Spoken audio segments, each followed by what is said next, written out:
Welcome back to ICCA Live, World Class Culinary Online. We now bring to you Chef Praveen Gopinath, who will demonstrate the optimal use of fish for sustainability. Chef Praveen started his journey as a professional chef in Dubai in the year 2000, working with Metropolitan, and then enjoyed a tryst on a cruise line, came back to the UAE, and worked with Etihad Airways catering for the longest time ever before joining us in ICCA in 2000. Chef Praveen is a senior member of the Guild, of the Emirates Culinary Guild, and has been part of the Guild since 2001, since he was a young chef. Without much ado, I would like to pass on the stage to Chef Praveen. Thank you, Mr. Nas. Hi, good afternoon. Welcome to ICCA online live webinar. Today, I'm going to introduce my student who's there with me, Mr. Christian. He's a professional student in our current professional diploma course, and he'll be assisting with me to do the whole things today. So what I'm going to talk today is about sustainable fishing. We all know that it's a very grave situation that is right now currently the world is facing, where the fish population has been depleted a lot. 90% of the population has been overfished, and it's the reasons being behind is the use of bycatch, which is not being used. People, they catch for their own breed that they want, but the rest of the bycatch has been thrown out into the sea, and that goes into a waste. And also there are a lot of fishing techniques and gears that is available in today's world that actually spoils the ecosystem in a very grave manner. And also illegal and unreported, there are a lot of unreported fishing activities that happens, which also brings in a grave problem. And finally, the pollution. Well, pollution is a very big, massive impact on the environment and the ecosystem, as well as on the fish population. So a lot of them are dying. Now, farm fishing is quite popular in the world, and we have a lot of farms coming up which are producing farm fishes. But are they really sustainable? Yes. They do have a sustainable way of doing the whole thing, but still there might be also a little bit of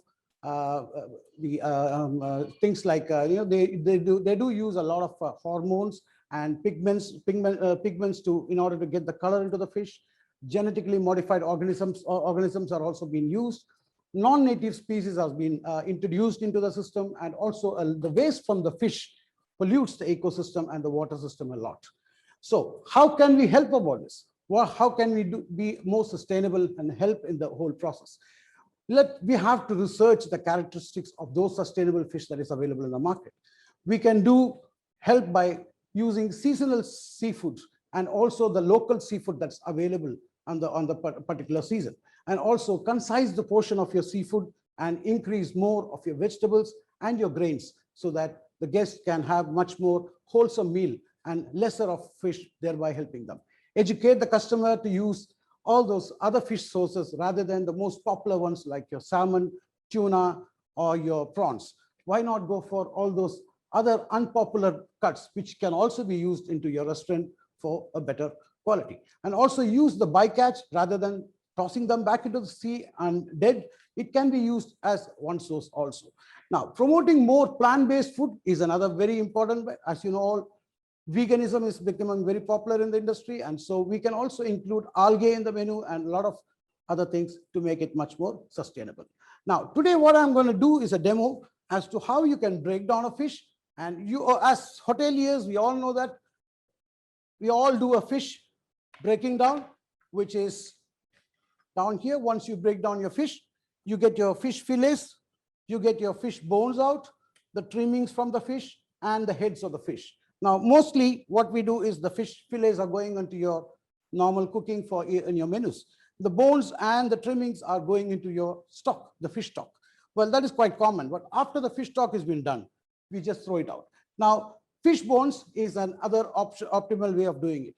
Now, once you do a fish bone, instead of making a fish stock, we can use these fish bones into making a fish powder, which can rather be used as a stock powder also. Actually, the fish bones have got very high source of calcium and phosphorus and collagen, which is good for the health, and using as much as possible will reduce the wastage which is tossed into the sea.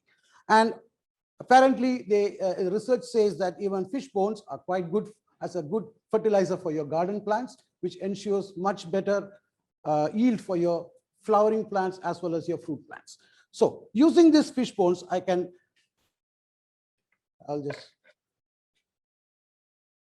I'll be making two dishes. One is a crispy snack, which I'm going to use. Which I'm going to use by these small bones of mackerels, and the bigger bones I'll be using it into a Asian seafood broth.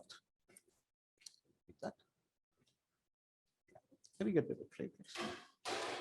So for the fish bones, I just want to demonstrate it. Actually, I've made the bone powder already, but since I just want to show it, give me the bones and the mackerel bones also. Yeah, bring that tray. So here we have the fish bone over here. And the second dish which I'm going to do is your mackerel. There you go. So what I'm going to do is I'm going to roast them in the oven, 180 degrees for about 15 to 20 minutes. They will get dried out, and then it can be blended in a blitzer to make into a beautiful fish powder, which I have already done here. As you can see that's a fish powder which I'll be using in my dish. So what I'm going to do is just for your crispy snack, the bones just needs to be, you can actually marinate with some togarasi powder, which is a Japanese spicy pepper powder, and some bit of cheese on top of it. This goes into the oven on 180 degrees for about 15 minutes, and you'll get a very crispy and tasty snack, which can be used as in your restaurants. Actually, to be frankly speaking, this is a very popular snack in Japan, which is currently quite popular, and people don't throw these bones. Actually, they use for making this. This is going into the oven 180 degrees for about 15-20 minutes. Okay. Now for making the Asian fish broth. Over here, I heat my pan.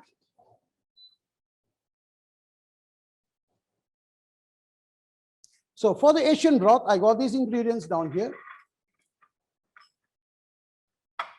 So I got chopped garlic, got chopped ginger over here. I got some shiitake mushrooms. I got some miso soup base. Actually, this has got tofu in it. You can also use miso paste if you want as an alternative, but I just got some miso soup base. Some mushrooms over here, which is shimji mushrooms. We have the seaweed.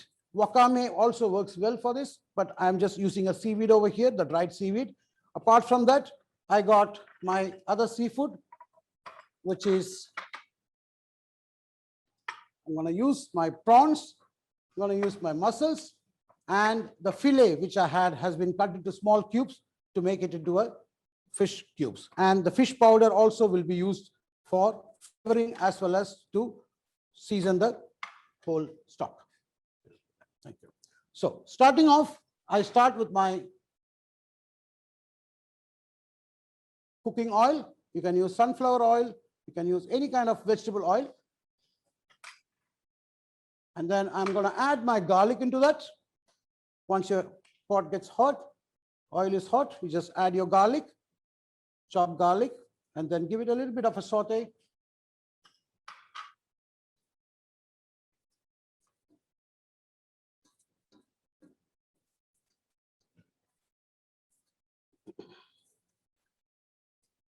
Don't need to roast them a lot, just let them release the flavors out, and then you can start adding your ginger into that. In goes your ginger, julienne.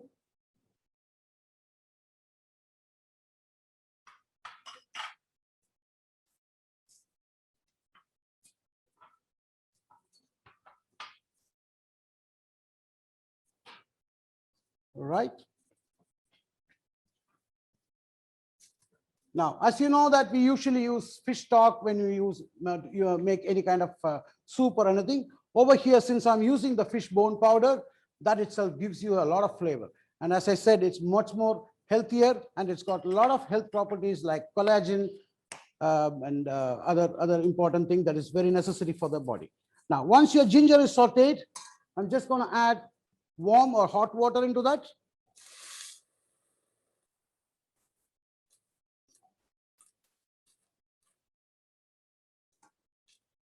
Flavors are there. ginger and garlic.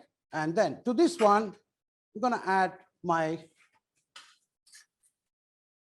fish bone powder. So you can see that I have roasted this already in the oven at 180 degrees for about 20 minutes, and I just let it cool down and then powdered them into the blender. So that's basically a nice, beautiful powder which can dissolve into your stock, into your water, and actually gives the effect of a stock as well as good flavor into that. So in goes my fish bone powder. 3 tablespoons of that. Yeah. I'm going to just mix it up. I'm going to bring this liquid to a boil, and then I'll start adding all my other vegetables, which is your shiitake mushroom. I got my soup base to go inside also. So I'm going to add my soup base in that.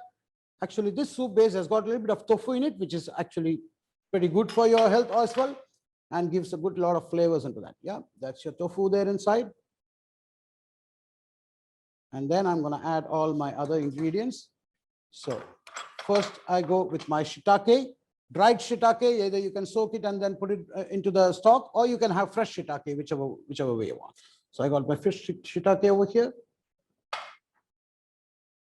And then I add all my seafood. Now, as I said, seafood doesn't have to cook a lot. The more you cook, especially prawns and scallops and all, you need to be very careful. Otherwise, they might tend to become rubbery. So we don't cook them a lot.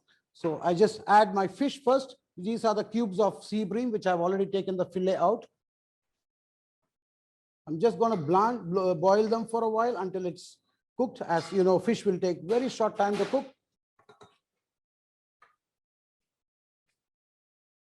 Now, here I got some dried seaweed. So since it's dried, I would prefer to put it now so that it can actually get soaked up in your liquid and be softened up. Or else you can also go for these fresh wakame, which is just julienne, and put inside, which also adds a lot of flavor into that dish. There you go. We have some seaweed going inside. As you can see, they are all fully sustainable, healthy food. Seaweed, algae, they are very, very, very healthy for the body. And, you know, we are actually indirectly, we are not even reducing the population of the fish or overfishing them or do any of those sort of, you know, to get them out of the whole world. Yeah. So we need to look at the future of our kids, that they should also be able to enjoy the fish and the seafood as we all enjoy right now. Okay. So once I give it about 5 minutes to boil, and then I start adding my mussels and my prawns into that. The fish is almost getting on there. There you go. I can put my prawns in there.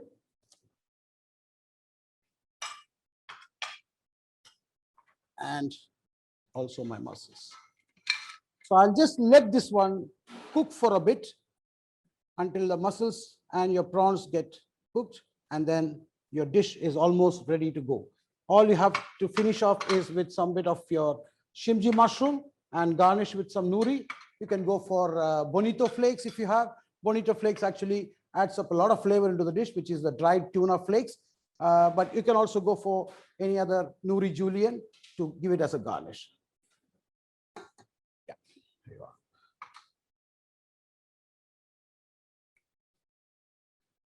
Now, to show you in between that, before I finish, as you know that I've put the small mackerel fillets, the sardines fillets into with the cheese. So this is what I have already prepared and kept it, because it takes some time. So I have just prepared this for you, and it's a pretty good snack. You can see that how beautiful it looks.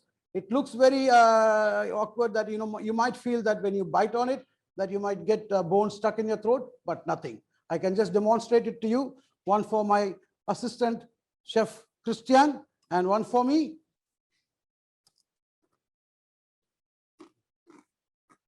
How is it? Good? Just melts in your mouth. And why waste something which is good, which we can make use of it? Why waste them unnecessarily? Yeah.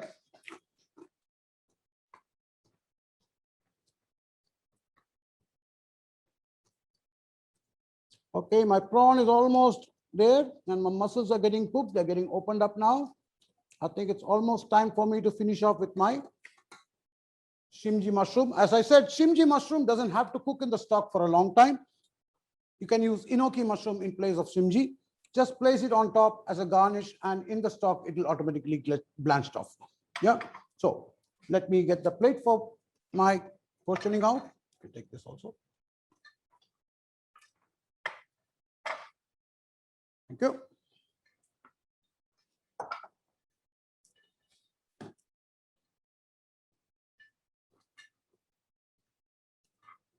All right, you're almost there.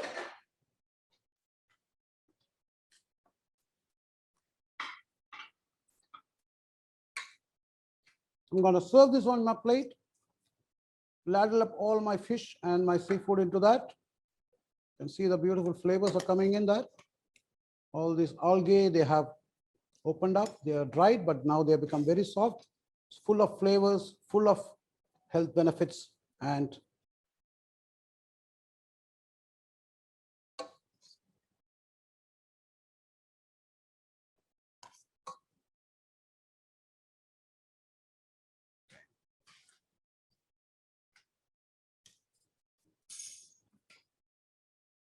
got my mussels down here. They do look so beautiful, huh? Okay, then just gonna place my shimji mushroom around as garnish, because once it goes into your stock, it gets cooked automatically. So you don't really have to cook them in the stock or anything, just place them on top. There you go. That should do the job. Some bit of nuri as garnish.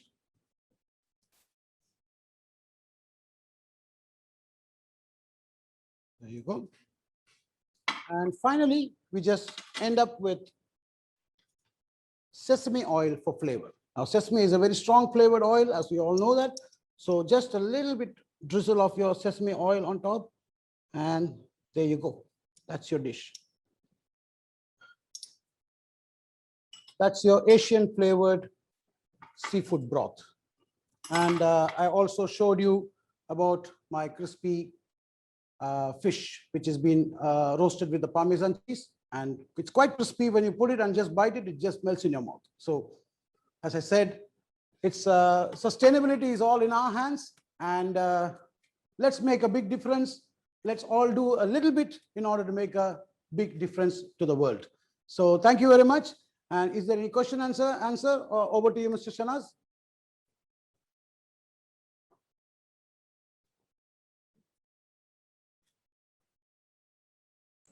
Sorry, chef, my mouse doesn't behave itself. She keeps jumping here and there.